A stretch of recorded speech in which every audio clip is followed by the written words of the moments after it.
What's going on, everybody? Welcome back. I almost said 3 times in one day. 3 times in one day, LTL podcast has come live. I have my 1 o'clock stream, my 4:30 stream, and now my 8:15 stream. And you know I'm not going to leave you hanging. We had an amazing Bryan Kohberger stream earlier today at 4:30. We covered the hearing live, and we found out that Bryan Kohberger and his defense team has waived his right to a speedy trial. That is going to absolutely slow down this case to almost a grinding halt. And as we found out today, the Gonzalez family is completely devastated. They were very vocal today before going to the hearing that today was very important and they wanted prayers. But now getting that news, they are devastated. So let's do this. This is episode 65. The chat will fill in. We are at August 23rd, 2023. We have live video and audio from the courtroom. And I promise you, my friends, we are going to get to that in 1 minute. Let me just catch my breath here for a second, adjust my camera, and we're going to go to the first article here. We have the Daily Beast. We may have to wait years before Bryan Kohberger's quadruple murder trial. Josh Folio reports from the Daily Beast. Bryan Kohberger, the man accused of stabbing 4 University of Idaho students to death as they slept in a brutal murder that captured international headlines, waived his right to a speedy trial on Wednesday, postponing the start date of the trial indefinitely. Kohberger's trial had been slated to begin October 2nd in Moscow, Idaho, the same city where cops say Kohberger broke into a home and massacred Madison Mogen, Kayla Gonzalez, Xander Knodel, and Ethan Chapin as they slept. Before Kohberger's hearing, Gonzalez loved ones posted to a Facebook that they are afraid Kohberger will now be able to skirt justice for years. We want to get this trial over, the family wrote to a joint Facebook account. The Idaho statements reported, just thinking it could be years absolutely kills me. There'd been chatter about Kohberger possibly waiving his right to a speedy trial since last week when his attorney and public defender Ann Taylor requested an in-person hearing. She just joined in Latah County courtroom on Wednesday by Kohberger, who wore a white suit with and gray tie. Evidence has been stacking up against Kohberger this year. DNA was collected from a knife sheath found at the murder scene and returned as a match to Kohberger in June. Kohberger claims the DNA was planted by cops. Earlier this month, Kohberger provided his much anticipated alibi for the night of the slayings, and it was far from airtight. He claimed he was out late that night of the grisly slayings. And you know what we always do? What was he doing? He was just out driving around.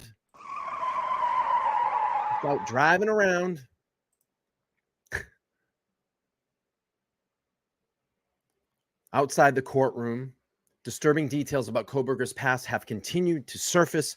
Old high school classmates spoke of how he went from being a chubbier kid to being pencil thin before his senior year, turning into one of those school's biggest bullies in the process. An old administrator at Kohberger's high school in Pennsylvania said this week that he was removed from school law enforcement program, excuse me, after a group of girls made a pretty severe complaint about him. That administrator, Tanya Camilla Beers, said that grisly murder accusations against Kohberger make sense now that she looks at his past. There's been more recent accounts of Kohberger's creepiness too.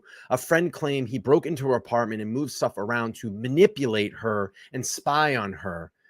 His students at Washington University, where he was a doctoral candidate in criminology, said he was disheveled the rest of the semester after November 13th murders, and his old classmates recalled him bulldozing over women in seminars.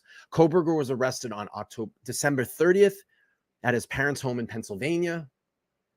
The arresting officers wrote in a report that he was going through his family trash with gloves as they burst through the door.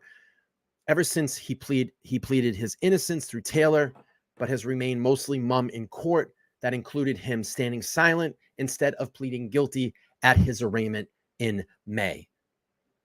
So that is a quick update as to what happened in the Kohberger case this afternoon via a news article. But my friends, Court TV has released the audio and video of the Kohberger hearing today. So I want to bring that up. We're going to watch the full hearing, get some reactions. And then after this hearing, I'm going to play a stream by Harvard lawyer Lee, and I will link that down in the description if you want to watch that without my commentary. But here it is, the live audio and video from today at the hearing when Kohberger waives his right to speedy trial.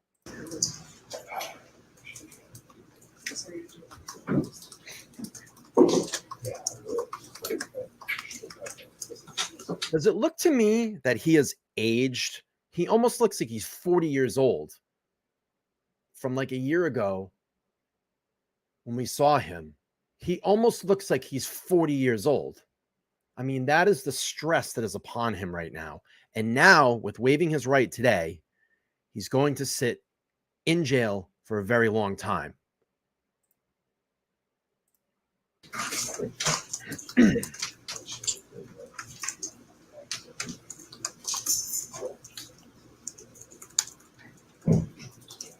I want to welcome everybody into the live chat. We're just going to watch the court proceedings from today's hearing. Law and Crime Network has released the audio and video. We'll do a reaction here. And then after this here, if you're just coming in, we're going to watch about a 30-minute stream from Harvard lawyer Lee, as she is a lawyer and can shed some more perspective on what's going to happen going forward. Oh, I'm sure, Creepy Crystal. I'm sure he has.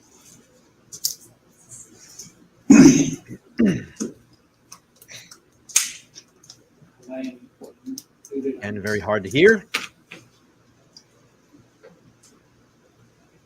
Okay, let's get on the record, please. Thank you. We are now on the record. This is State of Idaho versus Bryan C. Kohberger, case number CR 29-222805. Mr. Kohberger is in the courtroom. Ms. Taylor is representing him. Looks like Mr. Logston is participating on Zoom, as is Ms. Bassett. Thank you, Dr. Bob. And we have Mr. Thompson and Ms. Jennings in the courtroom representing the state. Participating on Zoom is Ms. Beatty and Mr. Nye. Also representing the state, I've got Ms. Engler is the court reporter. She's participating on Zoom. And I think that's really everybody that I have to address here. So the defense, Ms. Taylor requests a status conference for today, so here we are. Go ahead. Thank you, Your Honor. Your Honor, we asked for this status conference today because I have had Damn, some court report opportunities is so to loud. meet with Mr. Kohberger and talk about his trial date and his speedy trial right. Your Honor, we're here today to ask the court to continue the trial setting, and Mr. Kohberger is prepared to waive his right to a speedy trial. Your Honor, there are a couple of things I need to place on the record. One can come after the court takes his waiver, but one I think ought to come before the court takes his waiver. Your Honor, as the court knows, we will file a number of motions to strike the death penalty and Idaho's scheme of capital punishment. Because we're here today to waive speedy and ask the court to continue, I think the court and counsel ought to know that one. Yeah, listen, I'm going to react here for a second. You know, we've had a very difficult time. Come on. We've had a very difficult time hearing the proceedings. It's been awful in there. And you would think that they would have had so much time to set up audio, but we've got the microphone literally right next to the court reporter that is drowning out the sound by typing. Oh my God, it's so hard to hear these proceedings, but we're going to go ahead and play this. One of the motions that we will be filing We are is back a again, motion yes. to strike the death penalty because it places Mr. Kohberger in a position where he has to choose between two rights. One, that being the right of the speedy trial, or the other right to effective assistance of counsel. I didn't want that to come filed later and have it be any surprise that I knew it was coming. It will be coming. That motion will be coming. And for us to stand up and request a continuance and waive speedy today. The rest can be placed on the record after the court's questions. Thank you, Ms. Taylor. You know what's upsetting is that we can't hear it. You heard all The that. reporter's typing. Mr. Kohberger? Yes? Yes. And, Let's go back there. Ms. Taylor? Well, you heard all that, Mr. Kohberger? Yes? Yes. And, is that the case that you want to waive your speedy trial rights? Yes. Do you understand that those rights are statutory in Idaho, also protected by the United States Constitution and the Idaho Constitution? Yes. You understand that if you waive, you're waiving really forever in this case. So if we were to push this out, this case, and then something else happens that allows us or requires us to push it out a little farther, you can't claim your right to a speedy trial at that point. You understand that? Yes. So have you had enough time to discuss this with Ms. Taylor? I have. Has anybody pressured you to waive your speedy trial rights? No.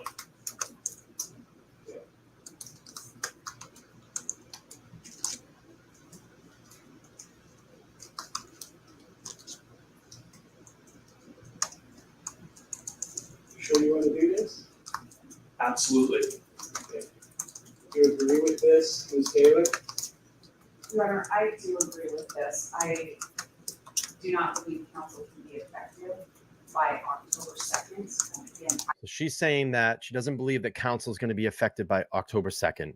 So this just goes back to what I've been saying all along, is that she has no idea. She has no idea how she's going to defend him. I think there is a mountain of evidence behind the scene. And I've said this all along. I feel like the evidence has been completely strong against Kohberger. And I think they freaked out the other day when Judge gave that schedule and said, it's going to be, here's your motions. This is going to be the date for discovery to be in. This is going to be the date for Kohberger's alibi and witness. this is going to be the date that jury selection will start, and this is going to be the date for trial. And I think the defense is completely up against the wall. And now that this may go years, I don't know. Does Ann Taylor leave the team? Because Kohberger is going to sit in jail for an awfully long time now, unless they start putting in some motions to try to get the death penalty off the table. And I'm not sure if they're going to be able to do that in this case. All right, we'll keep playing through here. Higher days, if they should end up in a part two of this trial, our investigation is not complete. Our work with experts is not complete. We haven't completed our review of the state's evidence. I do not believe that we can be effective by actions. Thank you.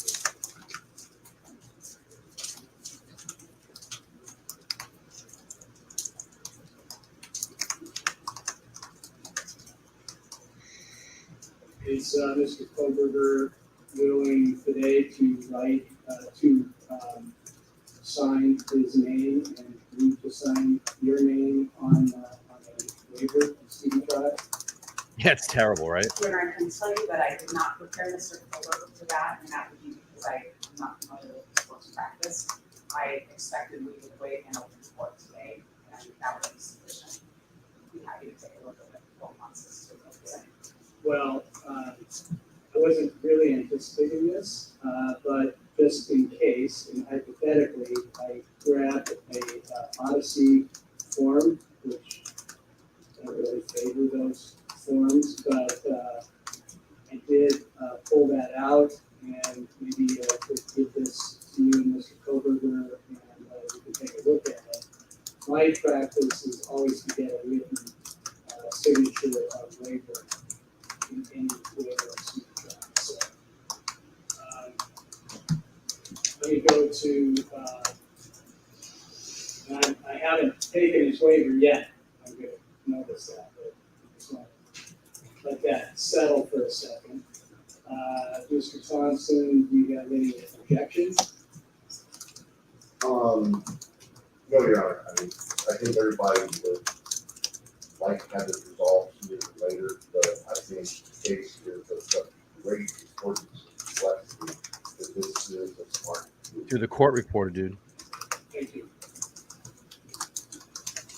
I do agree with that. I mean, we have so many things going on. There's a lot of issues left to resolve. And as you know, I mean, probably would understand that. You were all thinking this, that it's going to be very difficult to put everything together that needs to be put together before October 2nd. This is a Let me just answer this real quick. Kelly P says, LTL, do you think they'll keep the gag order on this case? I don't know. That's going to be up to Judge. Ultimately, it's going to be up to Judge. And we know how he ruled against it before. He kept it on. I really don't know. You know, this could be a year or two out now. So I really, really don't know. You know, maybe he just gets so frustrated and lifts it. It seemed like he was very frustrated the other day that he wanted this case to take place this year. And he may just say, fuck it, and take the gag order off and let it fly. Because I think that he's frustrated, because he even just said, I mean, look at his frustration. He was even like, are you sure? Are you sure? To me, it seems like he's a bit frustrated. And again, he has to be fair. He's a judge. He has to be fair on the stand. But you can sense, even just the other day when he talked about the alibi and he did the air quotations, I think that I'm sensing a little bit of frustration here. So let's keep playing this. very significant, complicated case. Yeah. For PKC makes a good point. Ann Taylor already said today, after the hearing today, that she was going to try to get cameras removed. Why are you trying to get cameras removed in the courtroom? We want transparency. We want a camera in that courtroom. We want to know what's going on. We want to see the defendant. We want to see the witnesses. We want to see the prosecution stating their case. We want to see the defense defending their case. We want transparency. particularly for Mr. Kohberger. So I understand you want to be fully prepared for this trial. And if it happens, also success. So, and likewise for the state. Likewise for the court. I mean, I just need to do that. But you don't want Because they were all out of options, Amber. They were any- all out of any options. because they're all- It's not going to happen. So All of the dates were set in the hearing just before this. The judge basically laid down the law and said, this is the way it's going to go now. No more dragging your feet. The prosecution said, we're ready to go. I mean, that tells me that Bill Thompson and his team have a mounting amount of evidence to point towards Bryan Kohberger in this case. And again, we've only seen probably 20%, probably not even that, 10% of what they have out there. And I think they're going to see they got this guy on camera somewhere going in and out of that house. I don't know, I think you can take a look at that form. We would have just one. Yeah, go ahead.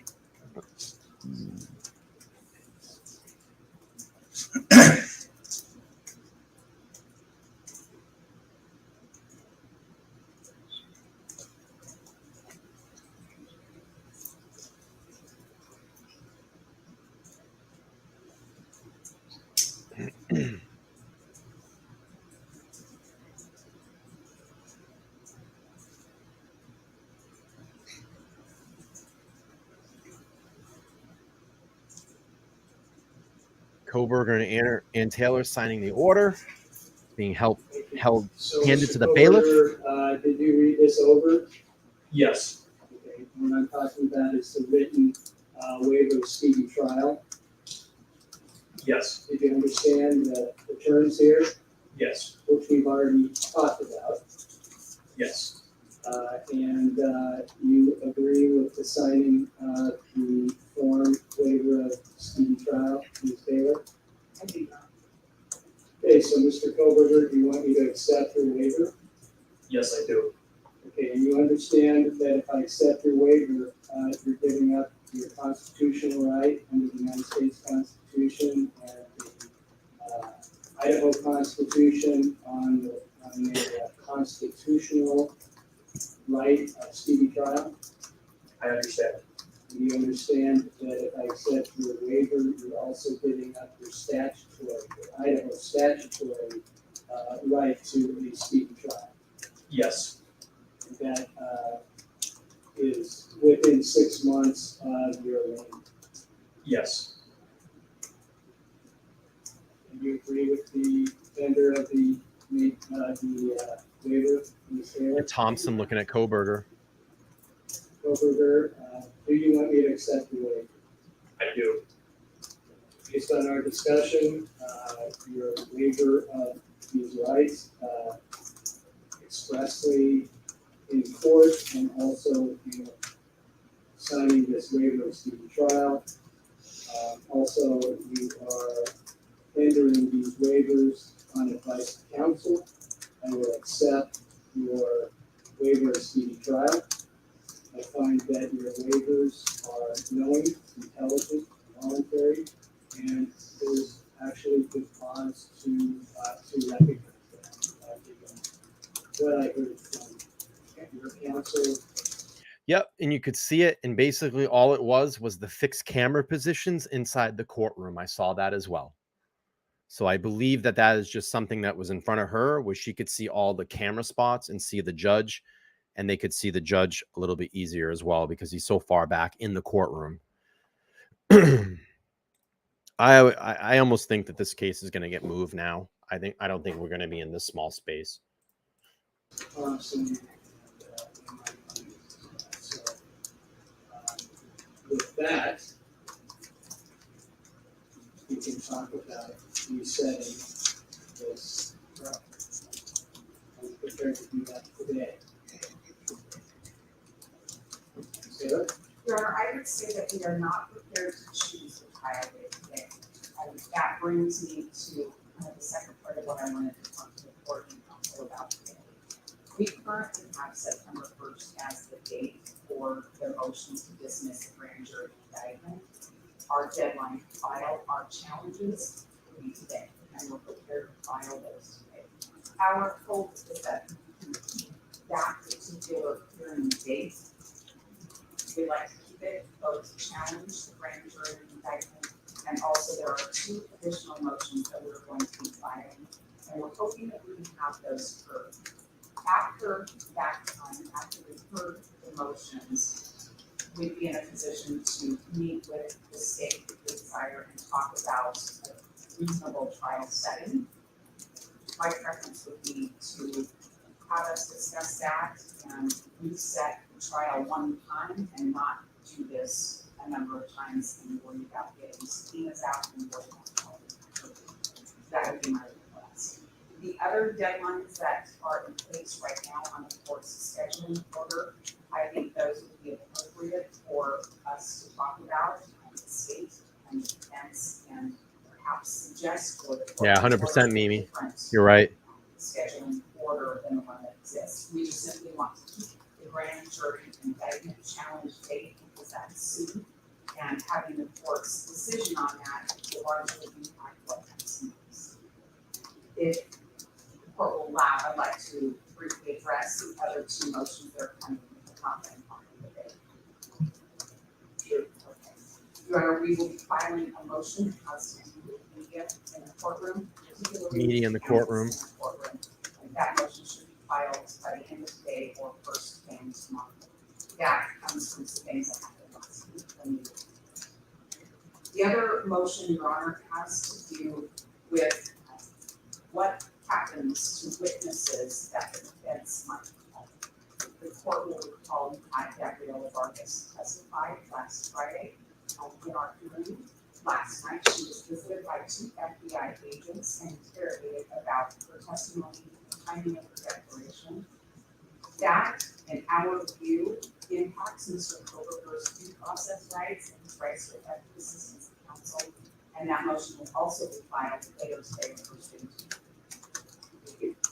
Well, because she's not, she's someone that took classes at a local college and launched a website.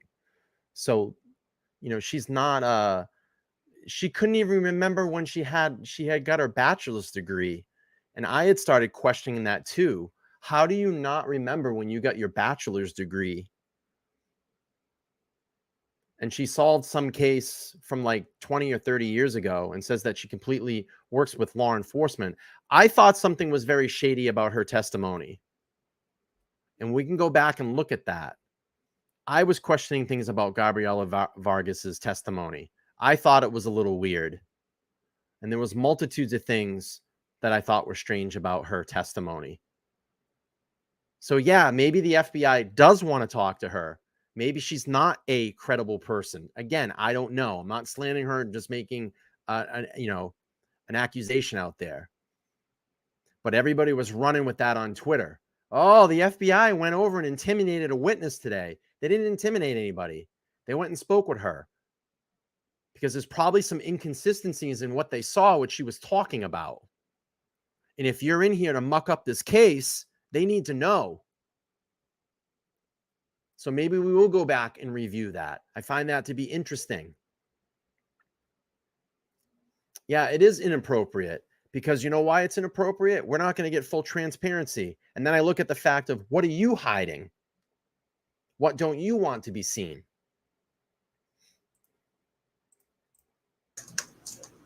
And and that's a tactic. That's a tactic by Ann Taylor to say that her witness was intimidated. That's just another tactic to slow things down. Any objection to hearing the motion along with these 2 more motions to be heard on September 1, Mr. Thompson? I don't believe so, Your Honor, having not seen exactly what the motions are, but understanding they're fairly straightforward. I would think that if we look at the motions, we have an issue with raising support for Ms. Taylor. I will, for the record, since Ms. Taylor has brought up the situation with Vargas, give the court and counsel background. Over the weekend, Ms. Vargas, after she testified, engaged in some. All right, let's go back to this because this is very important from Thompson. And they're going to talk about Gabriela Vargas. And I thought the day that we were watching that, I thought something was a little weird because I'm going to tell you, if I have a bachelor's degree from a college, I would know exactly what year I graduated and received that degree. I wouldn't go, I can't remember. I know what year I graduated high school, 1996. I know most of my social security, bang, bang, bang. I know my birthday, bang, bang, bang. I know my telephone number, bang, bang, bang. I know my mom's full name, bang, bang, bang. I know her, whatever. If I knew where I would graduated, what specific year I graduated in college. I mean, I ask people all the time, what year did you graduate? Oh, I graduated in 2018. I graduated in 2005. I'd be proud of that degree that I got at that specific university. And I found that to be very strange. And people were tweeting about that. So maybe she did get questioned by FBI. And I don't think that's an intimidation. Maybe they're trying to find out if this person's credible or not. And you just testified in the court of law. So you need to do some cross-referencing there. Maybe they found some inconsistencies in her testimony. All right, let's keep playing through this. I want to hear Bill Thompson again talk about Gabriela Vargas. And this is interesting because now I want to go back and play that testimony. We'll probably do that tomorrow. Motion along with these two more motions to be heard on September 11th. Mr. Thompson? I don't believe so, Your Honor, having not seen exactly what the motions are, but understanding they're fairly straightforward. I would think that if we look at the motions, we have an issue with great support for Ms. Taylor. I will, for the record, since Ms. Taylor has brought up the situation with Vargas, give the court and counsel background. Over the weekend, Ms. Vargas, after she testified, engaged in some electronic communications with others in the genetic genealogy field. Those indicated, as it was reported to the investigators, to our investigators, that she was redating on some of the things that she testified to in court. When we heard of that, I reached out to the investigators and said, can we find out what's going on? And the FBI indeed undertook an investigation. And preliminary reports are that Ms. Vargas claims that some of what was in her declaration, she inadvertently agreed to or signed without fully reading it. We're documenting that so we can expose it to Ms. Taylor and to the court, because I think it goes directly to what happened last week. That's the only reason that she was contacted, because it reported to us that she was retracting some of what she had testified to and what was in her declaration. And we felt imperative we need to uncover that system. There was no other motive, no other motivation for it. I just wanted to cancel the court. So she talked. She talked about her day in court. She talked to others about her day in court. That's what I'm getting. It's hard to fucking hear because the audio is so poor, but that's what I'm understanding. And she wasn't supposed to do that.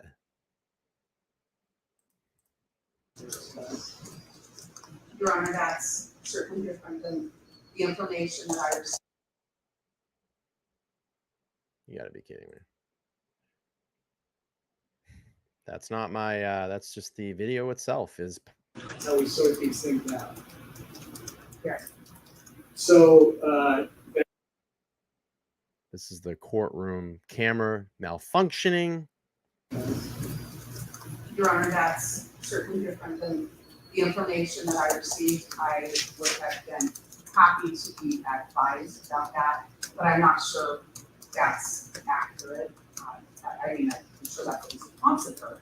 I'm not saying they're calling him a liar, but I always find this interesting too. Taylor comes out, she'll say these things like, "Oh, my witness was intimidated by FBI." Then Thompson will get up and actually tell the truth and what happened in the situation, and then she always backpedals. Well, I'm not saying this, I'm not saying that. I'm not saying Mr. Thompson's a liar. the quality of the information he's received, I'm not sure that's entirely Hello. accurate. My hope is that these That's FBI right. agents staff were at Ms. Vargas' home last night Hopefully they reported everything that they talked to her about, and that should resolve the issue. Okay, great. We'll hear about it at the hearing. That's how we sort these things out. Yeah. So, back to a change of the scheduling order. Didn't really seem to rattle Judge there. He just basically said, all right, well, we'll get these things sorted out. I think that if he felt there was anything that was going to encroach on this particular case, he would have settled that right then and there. And he just said, all right, let's just get back on to when this trial essentially is going to take place. So I know Twitter was blowing up all over. Oh, they were intimidating a witness, the FBI, blah, blah, blah, blah, blah, blah, blah. Well, I don't think it's going to be much. I think in the end of the day, Vargas said some things that was not supposed to be said outside of court. And Thompson had heard about it. And it got passed on to him. And they went over and talked with her. I mean, I think it does make some sense to redo that. You want to just talk about that before we start taking that apart? We don't have to do it right now, let's say. Judge, the state's position would be is that the court vacate the October trial date, vacate the scheduling order, let us get through what we're going to do on the 1st, and then let's talk. That's it. That's all we got. One inmate. All right. Let's see if I can find maybe a part 2. Bear with me, but that's all I had queued up. Let's see. If not, at least we got to hear that he waived the speedy trial today. As of right now, that is the only. Oh, wait. Maybe we have the full audio here. I think we got it. Okay, let's go back. I think I have the full audio. Here we go. The last 6 minutes. East Idaho news coming through again. And it's going to go back to Gabriela Vargas. Let's see. Audio's a little better. No other motivation to this. I just want to thank you.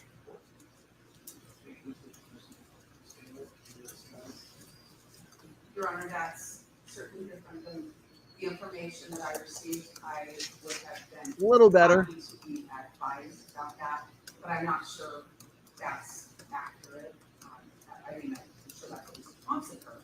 I'm not saying they're calling him a liar, but the quality of the information he's received, I'm not sure that's entirely accurate. My hope is that these FBI agents sat and looked at Ms. Vargas' home last night. Hopefully they reported everything that they talked to her about, and that should resolve the issue. Okay, great. We'll hear about it at the hearing. That's how we sort these things out. Yeah. So, back to a change of No. Sorry, Dr. Bob. scheduling order. I mean, I think No. it does make some sense to redo that. You want to just I'll look talk tomorrow about and see if that there's before we updated. start taking that apart. We don't have to do it right now, let's say.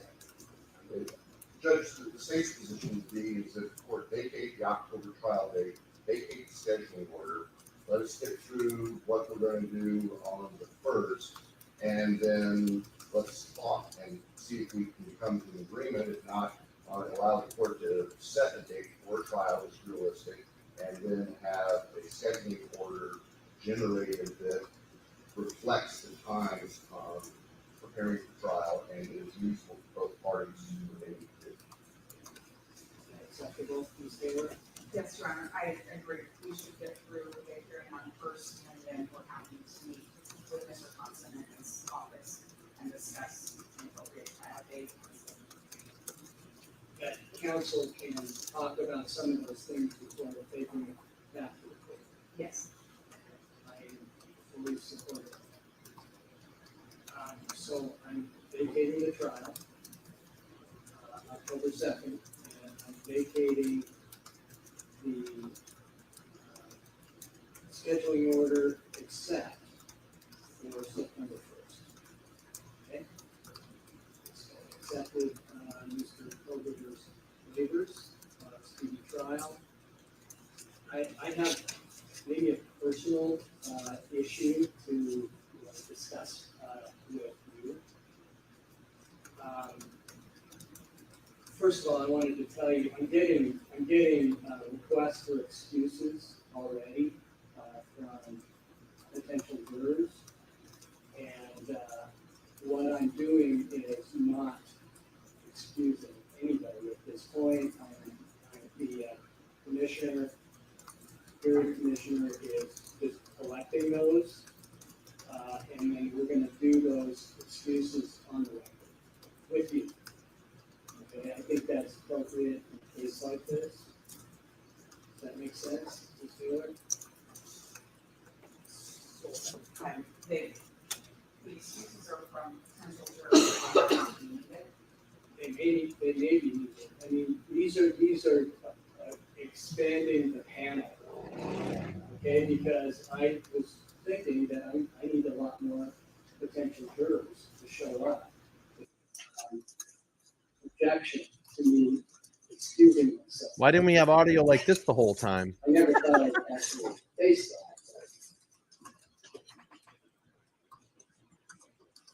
I mean, I don't think I could be a juror in this case.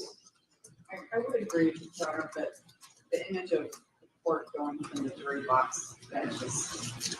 It's entertaining. It is, but I understand and I would have no objection to it. Thank you. I thought about that, like going back and forth. I might get tired.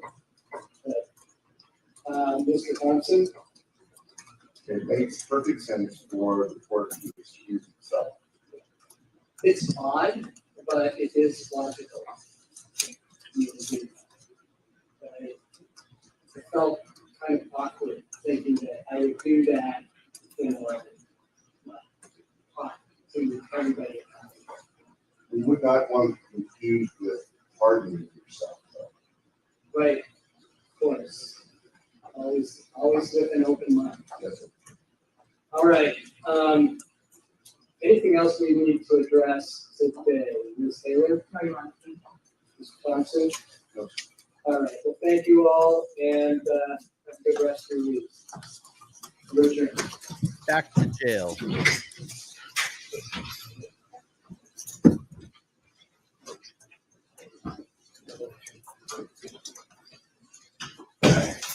And that's it. So that's where we're at. What I'm going to do is tomorrow when I get up, I'm going to try to run that through a few filters to clean up the audio so we can hear it a little bit better. I'll do my best. And then I'm going to probably do a replay tomorrow at some point during the afternoon. So I'll clean that video up. What I want to do now is go to Harvard lawyer Lee did about a 28-minute video after the Kohberger hearing dropped. And, you know, she'll be able to answer any legal questions because, again, I'm not a lawyer. But if you are watching this, Harvard lawyer Lee, I've reached out to you if you would ever like to come on to LTL podcast and give your expert analysis of what's going on here in the Bryan Kohberger trial. We would love to have you over here. Open invitation there. But let's do this. Let's bring up Harvard lawyer Lee. About a 28-minute video. We'll watch through this. She'll be able to get some answers for us as to what's going on.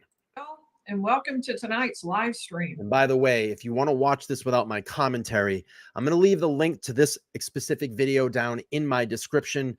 I hope she doesn't mind that I use this as some analysis and for commentary. We have huge breaking news in the Bryan Kohberger case. Bryan Kohberger has waived his right to a speedy trial. For weeks, pressure has been mounting on his team, just piling up on top of Kohberger and his legal team.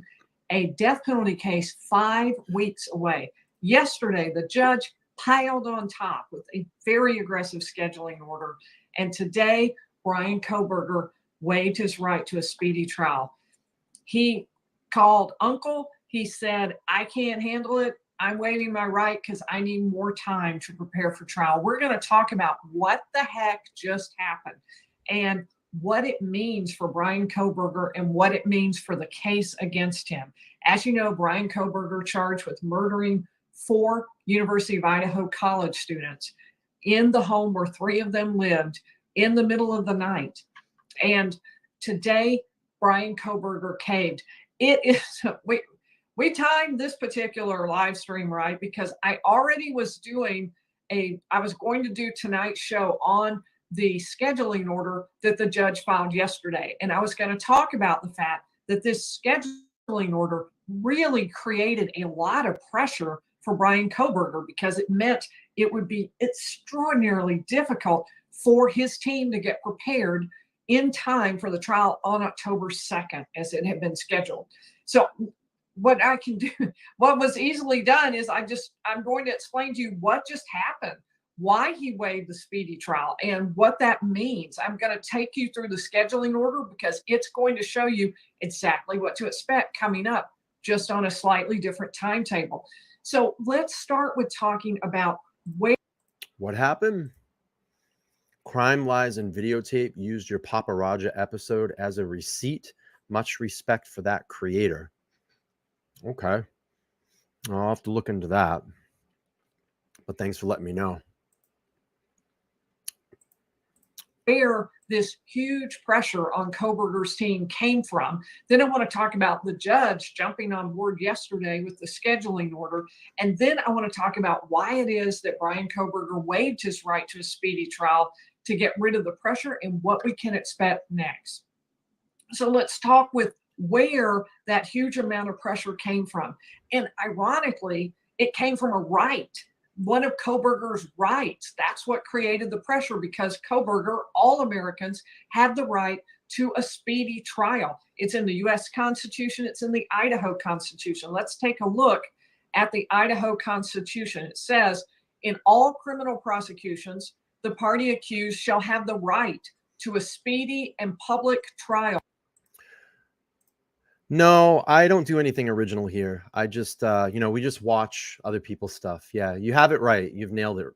So obviously you haven't watched anything on this channel. You can go over and watch all my original content. I put a lot of man hours into what we do here. And we have to give some visual context to the audience that watches us. If you ever watched any of my streams, I usually do a great opening monologue.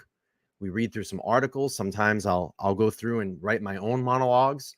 I do mini episode videos that I produce, write, and record all myself.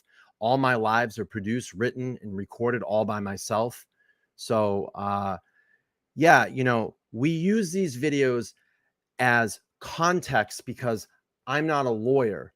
So we use these videos. We credit the creators on here. We place their links down below, and we offer open invitations to these creators if they ever want to come on our show and give a legal perspective. I cannot answer all the law. I didn't go to law school. So if you don't like the content, leave. It's no big deal. We'll take care of you. Why don't we just do this? You're gone. Now you don't have to watch my show anymore. It's fine. But this is what we do.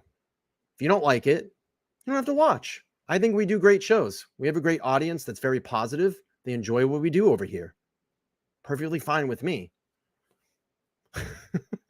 See you later, mayo.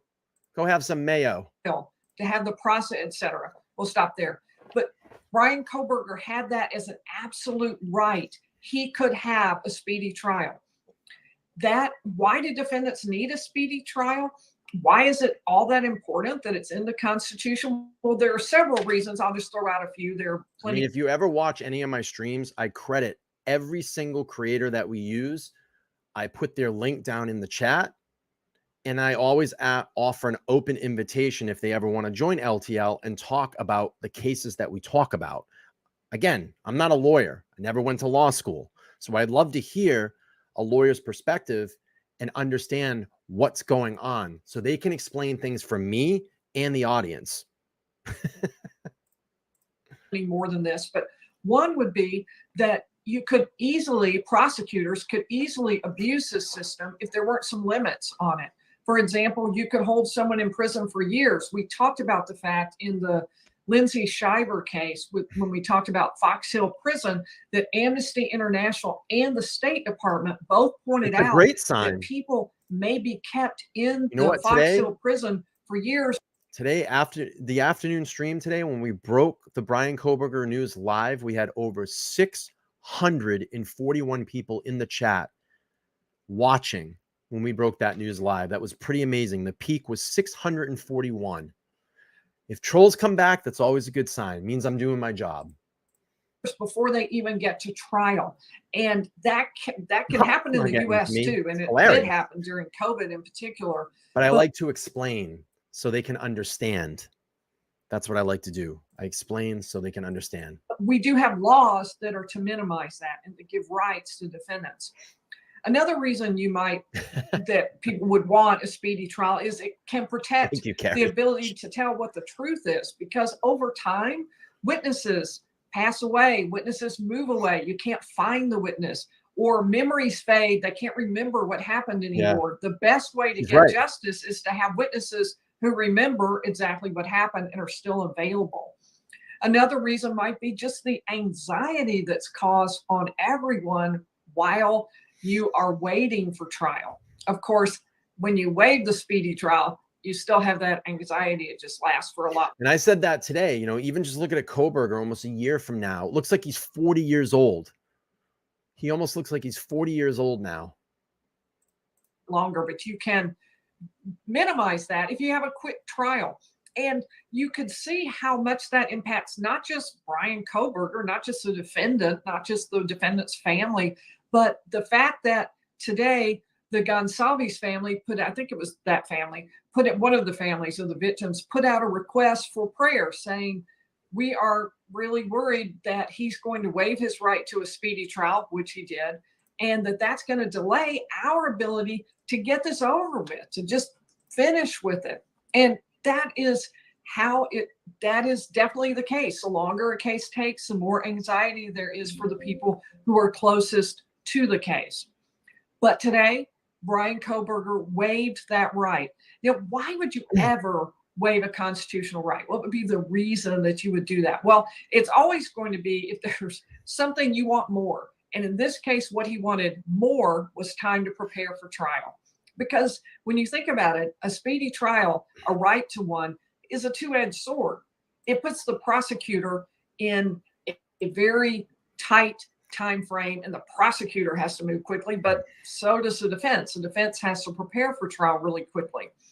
In this case, that's particularly a big deal because it's a death penalty case. So there is a true, very significant burden. Today, right, Carrie?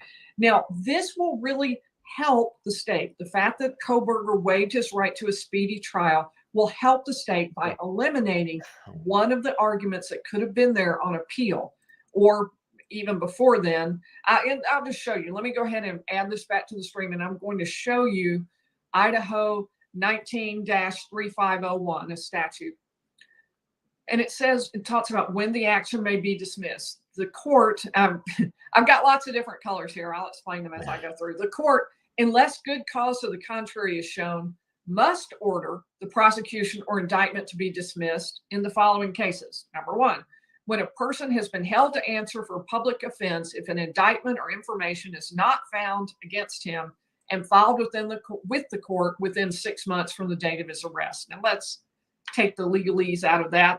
What they're saying is that if a person has been indicted or if the person is being held in jail and no indictment is filed against them within 6 months, well, then the court must order that the prosecution or indictment be dismissed unless good cause is shown. So, in other words, if the prosecution doesn't move quickly to get an indictment, then the court is to dismiss the case unless there's a good cause, a good reason for that the prosecution can show.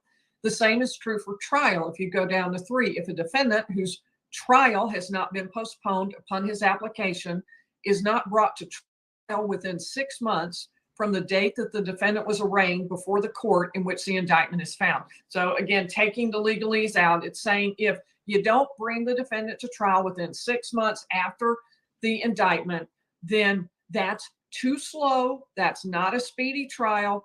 And there are only two things that will get you out of that.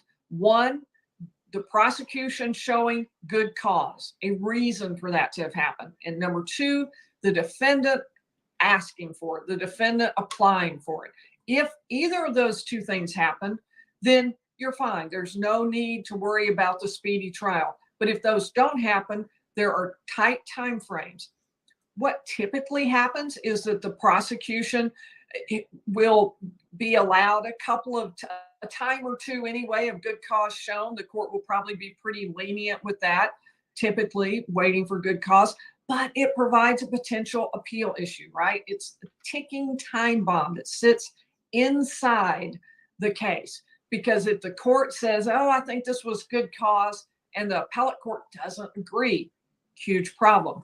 Now, in this case, Bryan Kohberger was arrested on December 30th of 2022, and the indictment was filed on May 16th. So that fit within the 6 months. He was arraigned on May 22nd. Trial would need to be by November 22nd. The court, however, had set a date of October 2nd to make sure it was within the time frame and that there were no questions or problems in case any delays occurred. That was extremely tight given this case and given how much there is to it. So let me go ahead and pull that out so I can talk to you again. But the state can blow it. The state can fail to give a speedy trial. And then what the court is supposed to do is order that it be dismissed unless good cause is shown. So obviously the prosecution does not want to mess that up, and the court doesn't want anybody to mess that up. Now, speaking of blowing it, don't blow it. Join us. Subscribe to the channel. We'd love to have you back for more, and hit the like button while you're thinking about it. So we talked about the two outs, the prosecution showing good cause or the defendant asking to have the trial postponed. That's what happened today. That's what Bryan Kohberger did today. And one of the things that helped with that is that the trial court turned up the heat yesterday. Kohberger probably already planned to do this because they had requested the hearing today. Let me just pull this up really quick. Just Amber says, I believe that the state is not giving discovery in timely manner, and judge is taking away the 37-day stay, gave Bryan no choice but to waive speedy trial. Amber, he was very clear in the last hearing, if you go back and listen to it. He said, and even Ann Taylor agreed. So they've given everything. Thompson was very clear in the last hearing. We have given everything. And Taylor even said, I am not accusing them of holding anything. And they were waiting for one more lab report, but they have no control over that.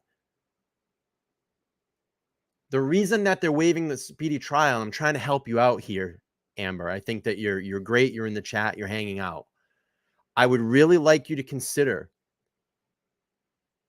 if someone is ultimately innocent of everything, and again, he is innocent until proven guilty, but didn't have a mounting amount of evidence against him right now, why would he want to go back and sit in jail for another year or two and delay his trial?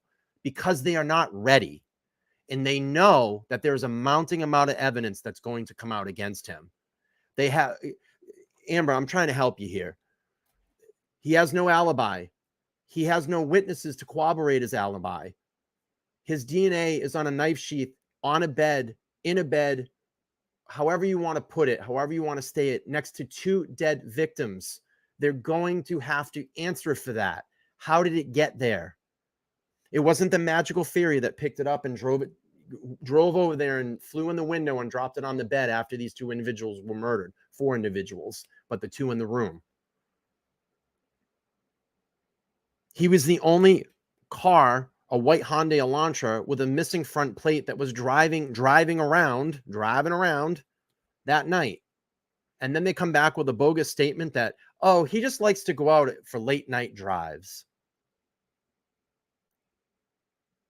So I'm trying to help you here. It's not looking good.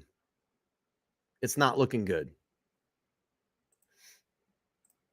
Week, but the scheduling order made it really clear how important this was going to be for Kohberger's team. It was very aggressive. It was really a breathtaking amount of work. None of it was work that the court was making up. It was just a schedule of what has to happen between now and October 2nd.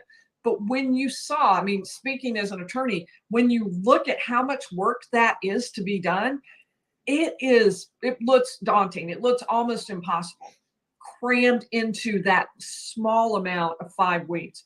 It would be extremely difficult to prepare that fast. And the defense can take all that pressure off by waiving the right to a speedy trial. And that's what happened today. So let's take a look at what the judge filed, the scheduling order, and I'm going to take you through it. The beauty of this is now that we know that the trial will not be, I'll make it a little bit smaller. The trial is not going to be October 2nd as originally planned. When I got on the live, I still had not seen any date having been set. There probably hasn't been one set yet, but the trial won't be October 2nd, but we have our roadmap right here. This is what is about to happen in the case. This is what you can expect and what you're going to see coming up in the case. You're going to see all of these things just in an expanded time frame. So let's take a look at what they were. Now, the first, of course, is the status conference that was today. That was the one that was today. It was held by Zoom, it was public, but it wasn't broadcast. Then there's going to be a hearing on September 1st at 1 o'clock, and for additional motions regarding the dismissal of the indictment. My guess is that will still happen on September 1st, but they could even put that off because the defendant may wish to file more. We've talked about there's more than one ground for dismissing the indictment. We talked about one. We talked about the motion that said that the grand jury was charged with the wrong standard.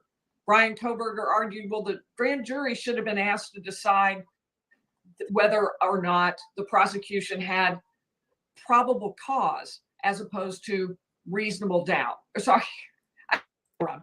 The prosecution should have been asked whether or not Bryan Kohberger could be charged beyond a reasonable doubt. Instead, he was asked, has the prosecution established probable cause for Bryan Kohberger to be charged and for a jury trial to take place? Now, that would be a complete change in the standard. I'm getting an echo here. I'm sorry. It's really distracting. I hope y'all aren't getting that echo. No. Okay. But so for years and years, courts have said that the standard for the grand jury is that probable cause. But Kohberger is saying they've been wrong for years. Everybody's been wrong about this. And you, trial court, should decide that everybody's been wrong about it. And I said, okay, that's a real long shot to ask the trial court to say, hey, Idaho Supreme Court, you've been wrong for years. And there's a statute on it. That was wrong too, years and years. That's a really long shot.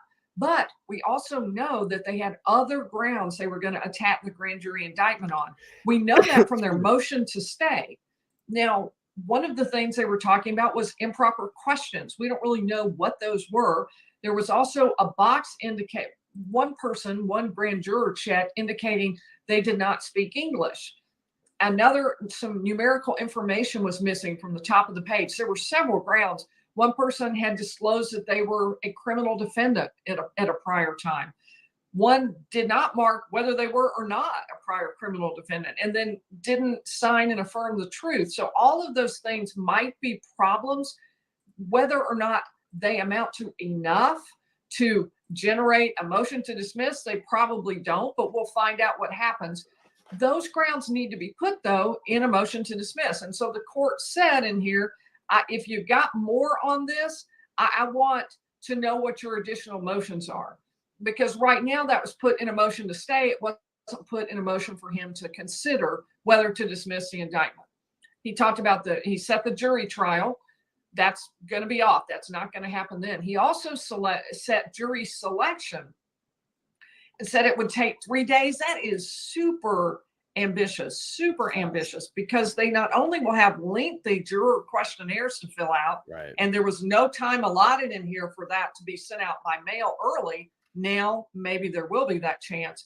But also, just he mentioned possibly bringing in 1,000 jurors to, even if you He said he was eliminate a already getting bunch of those with the dismissals. questionnaire, that is a lot of jurors to have individual voir dire on, because you're going to be asking them individual questions about what they know about the case, what have they heard about the case, and you're going to be trying to make sure that the people on that jury have not developed preconceived notions about whether Bryan Kohberger is guilty or not. You want them to be coming into it clean. And so that was really tight with 1,000 potential jurors coming in to get all of that done in 3 days. I thought, wow, that sounds really daunting.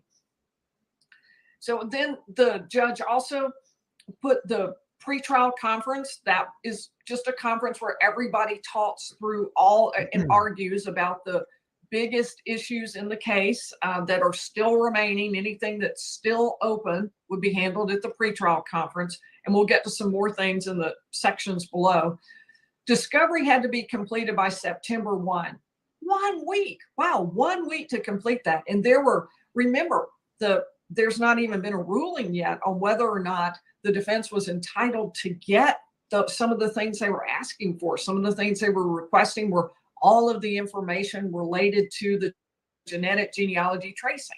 They wanted all of that, and they also wanted some information about DNA and other suspects' DNA that was submitted for genetic genealogy tracing. It may not have been suspects, but other DNA of other males found at the scene and that had been submitted. So there were other things left to get. And now there will be more time to do that, because 1 week to finish all of that, wow, that would be. Just recognize this really quick. Bentley Adventures has become a case contributor. Thank you so much, Bentley. We appreciate your membership.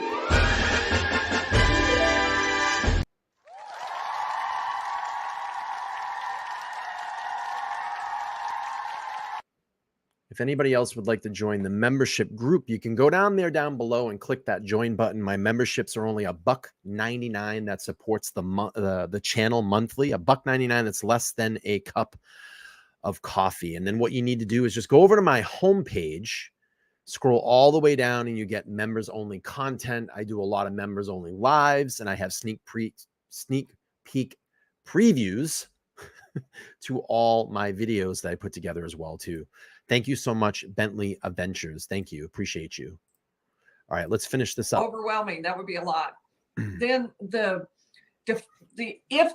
and here in number 7, we talk about that defensive alibi. We talked about that before. We talked about the defensive alibi and the fact that Bryan Kohberger was supposed to, by law, give his alibi. Alibi is where you're saying, hey, I could not possibly have committed that crime because I was over here doing this at the time. So it could not have been me. I couldn't have been the person.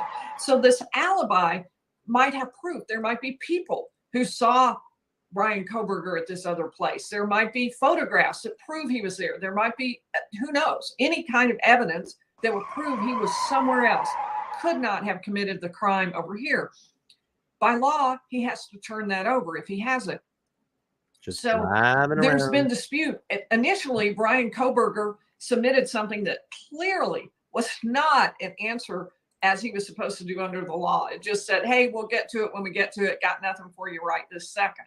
But the court, then the prosecution filed a motion. So that's really not good enough. You got to do more than that. And the defense did do more than that. We went through it, and I'll turn over real quickly and just show you. You may remember that what the defense said is that Mr. Kohberger has long had a habit of going for drives alone. Often he would go for drives at night. He did so late on November 12th and into November 13th, 2022. Mr. Kohberger is not claiming to be at a specific location at a specific time. At this time, there is not a specific witness to say precisely where Mr. Kohberger was at each moment of the hours between late night, November 12, 2022, and early morning, November 13, 2022. He was out driving during the late night and early morning hours of November 12 to 13, 2022. Now, that is essentially, it sounded to me like a statement that We don't have anybody. All we've got is if he testified, Bryan Kohberger could say, I was out and about. They are essentially admitting that Bryan Kohberger's car may, in fact, have been the car in some of these photos that were seen, that we think, anyway, that the prosecution has on surveillance, because they're saying. Callie says, I went on drives at night and I never left my DNA at a murder scene. You're right. Yeah, he was out, he was driving. Just driving. That would explain away some of what the prosecution has said, which is that there were photographs or there was other evidence that he was out, that he had his car driving in that vicinity. But right now, all we've got is Bryan Kohberger's statement that he was out and about. There's no evidence to support that. There's no witness who said that. There's no, I went into this gas station. Here's a photograph of me on the surveillance, or the clerk remembers me. There's nothing like that. So at this point, the prosecution filed again saying, no, that's still not good enough. The court is saying right here, we'll go back over to our scheduling order. The court is saying, look, if you want this, we need you to be specific. If you are planning to rely on any witnesses, if you are, tell us who they are. That had to be done really quickly too. I suspect one of the things that the defense wanted to do was take a look at what the prosecution was producing, go through it all and figure out, are any of these photographs something where we could argue that Bryan Kohberger was here at this gas station being photographed when, at the very time that the murders were being committed.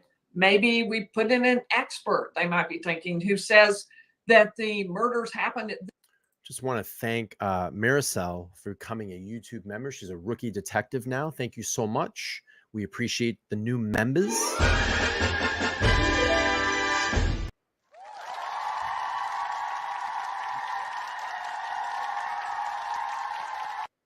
And if you haven't taken the opportunity right now, if you can just go down there and smash the like button, I definitely would appreciate that. Smash, smash, smash. This time. And even though the state thinks it was earlier or later, maybe we could have an expert who says it happened right now. Those are the kinds of things that the defense would like to do. The defense would like to have that. But with this quick time frame, it's pretty difficult to do that. Now, then on 8, the defendant, and this was something that would have. Just going to recognize this as well. Callie Connors has become a new YouTube member of Rookie Detective. Go in there and give her the new member code. Thank you, Callie. Appreciate you. Again, if you want to support the channel, you can. You just go down there. You can either super chat, or you can do a monthly membership. Monthly memberships, mine start at $1.99, and that gets you access to all of my content down in the members only section.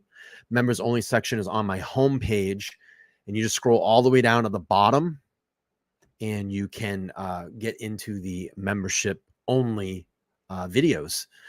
And I'm just going to recognize this as well. Michelle Fiero has sent a $3.99 sticker. I appreciate you so much. Thank you so much. Appreciate you. Appreciate the support tonight. Thank you so much. All right, let's finish this out. We got about another 8 minutes. I'm going to wrap this one up. Early stream, and then I will be back tomorrow to do some more recap on the Bryan Kohberger wave of the Speedy trial.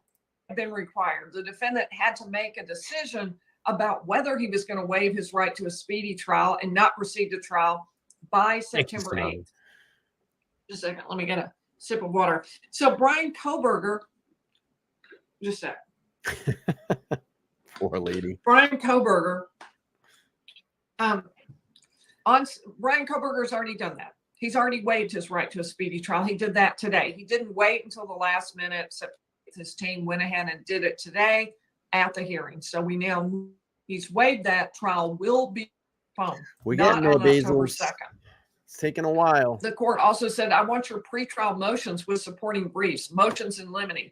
Motions in limine relate to evidence. I appreciate you. Will or will not. We appreciate you being here. You know, no matter if there's 150 people, 600. I mean, this afternoon we had 641 people at peak. was amazing. And we got to break the Speedy trial news this afternoon. It was amazing. I did three streams today. It's really cool. It was just a really exciting time. So thank you. We're happy that you're here. You know, we were talking earlier this afternoon, you know, in that stream this afternoon, as we were building and waiting for the news, you know, a lot of people were reaching out and giving us their stories. You know, there was a story, and we know that Bryan Kohberger in the past has struggled with heroin.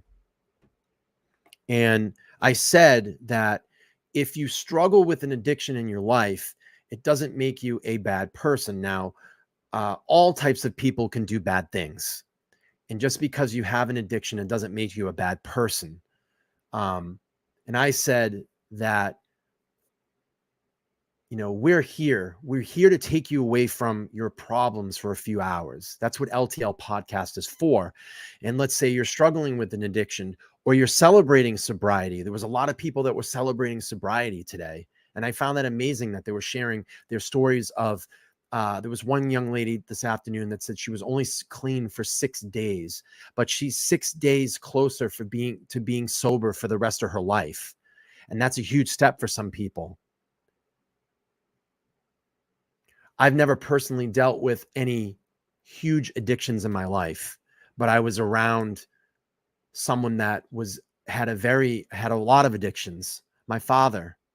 So I dealt with alcoholism. I dealt with drug abuse. I dealt with physical and mental abuse. So I've been through that. I've seen that. I saw a lot of those things at a very young age. And I use this platform to come here as my therapy, to give back and to talk to all of you, and to have you come in. And if I can take your mind away from the real world for a little while without any substances in your body, maybe you need that break. That's what I want to do here for all of you, and that we can share our special interest in all of these cases, give our feedback, our speculation, our insights, listen to, you know, others talk about these specific cases, and try to get down to the truth as to what happens and find justice in these cases for these victims. That's what I want LTL podcast to be. Again, you know, I'm not an addiction specialist. I'm not a lawyer, but I do care about these cases. I invest a lot of time into them and care about these victims because I want justice for these victims. And, you know, if you need to come to LTL for, like I said, to get away, if there's some way that we can help you get a phone number or someone to talk to, if you're feeling down, you know, come here and hang out with us. We have a very supportive chat room, no matter how many people are in here. Some nights it's 50, some nights it's 600, but we still have fun. Given the circumstances, we're a group that really sticks together, and we're a very supportive group, and we don't shame anybody for sharing any of their stories. And if there's any way that we can help, we're going to help you. We need to get a phone number for you or provide you provide emotional support in this chat room. We'll do that for you. So I want to thank all of you that have come here. You know, I really, since the beginning, I have a lot of people that have been here from the very first YouTube video that I reposted almost 3 years ago. They're still here. This platform's gone through many, many changes. And now I've found my niche. And this is really where I want to be. I want to be here with all of you. So that's my diatribe for tonight. We're going to finish up this video, and we'll get out. We'll do another stream tomorrow because I plan on streaming relentlessly for the next 7 days because I'm home on a staycation and I want to be here with all of you.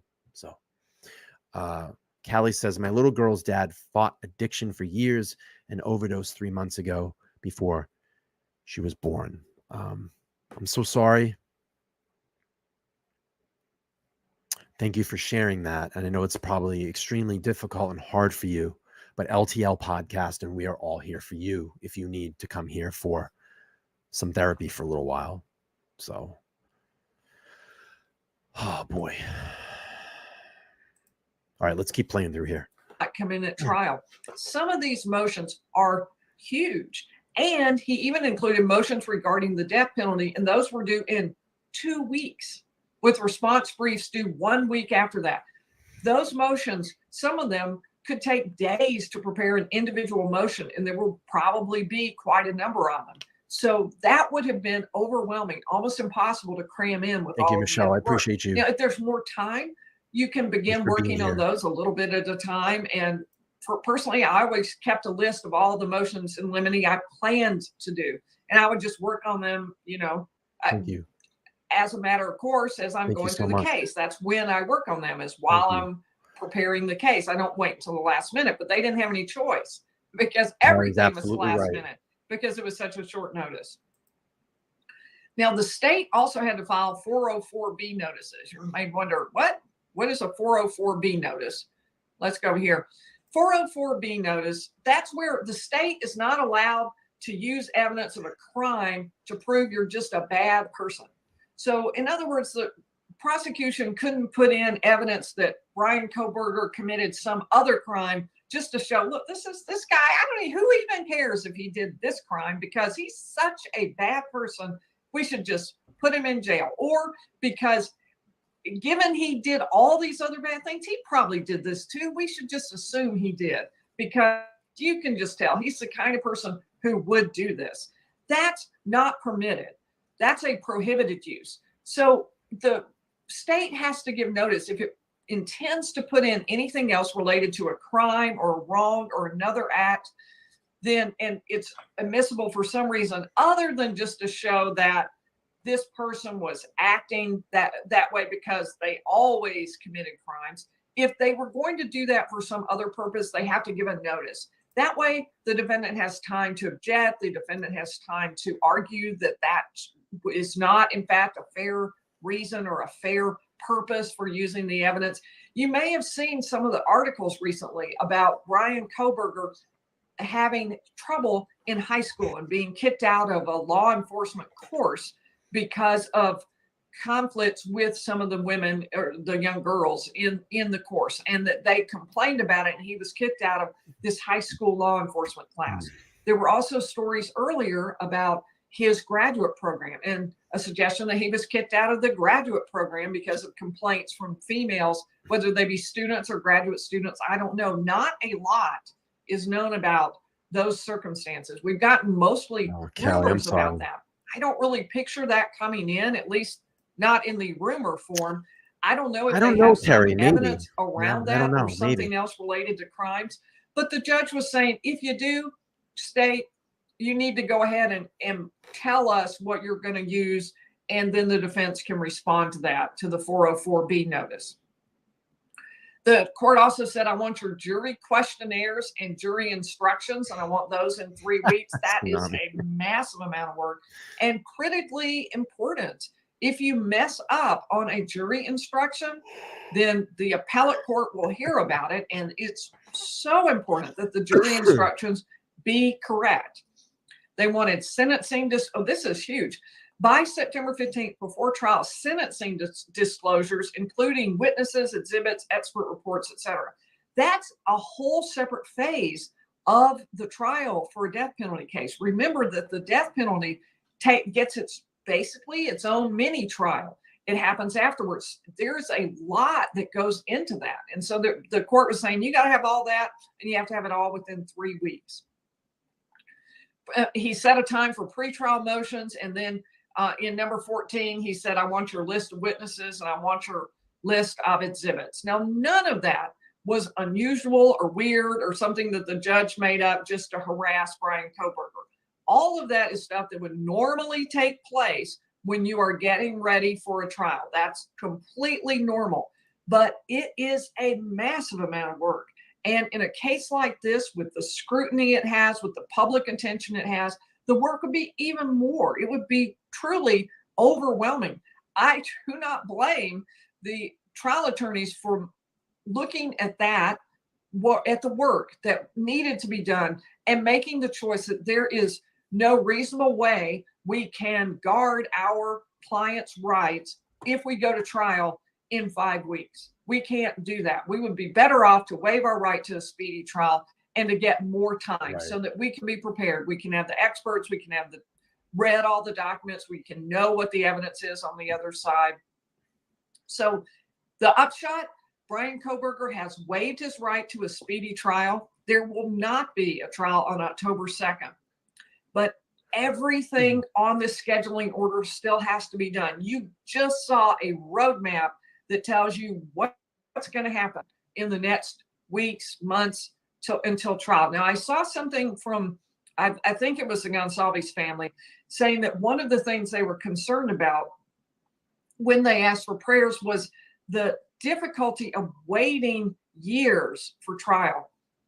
I would be surprised if it was truly years, but then on the other hand, Lori Vallow Daybell was years, Chad Daybell even more years. So it's possible. I would be surprised if it was that long. That Maybe Lori and Chad happened over COVID, and I just think there were, and Lori Daybell kept getting year or two pulled out easily as incompetent and unable to stand trial. I think that explains why it took so very long in that case. Normally, I wouldn't expect it to be years, but without question, there will be delays. It will be a lot longer until trial. I don't know when yet. If anybody saw it, be sure to put it in the chat, but I don't think the court has announced it yet.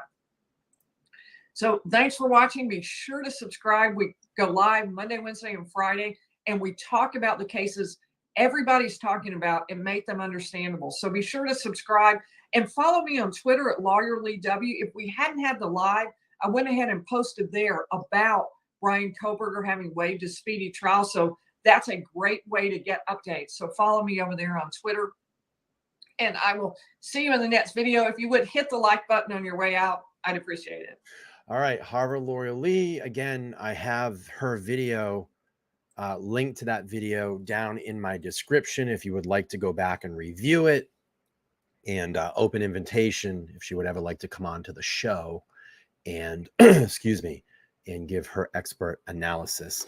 Okay, friends, I think that's going to be it for tonight. A short show. We're at about almost 10 o'clock here on the East Coast.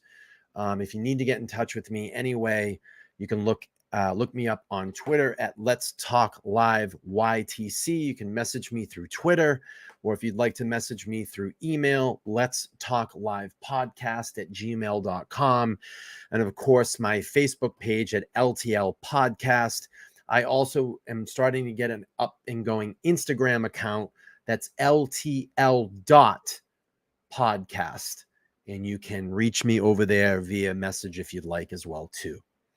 All right, I'm going to be back sometime tomorrow, most likely tomorrow afternoon, as we get some more recap and some more things that we may hear, maybe some more audio. I'm going to try to clean up the audio of the hearing so we can hear it a little bit better.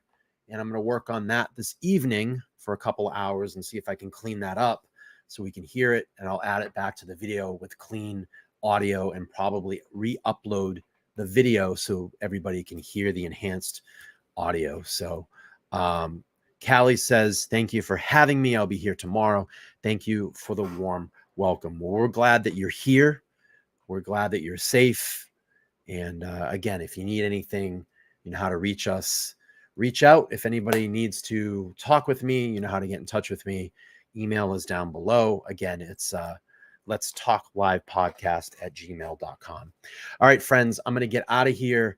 Thank you for watching. If you didn't watch this morning's stream, which is about 1 p.m., you can watch it. But go back and watch that. Or you can watch the Wave of the Speedy Trial.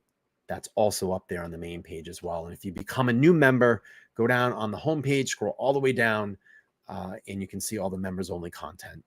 All right, friends and fam, I will see you tomorrow. Sleep well. Until then, I'm out of here.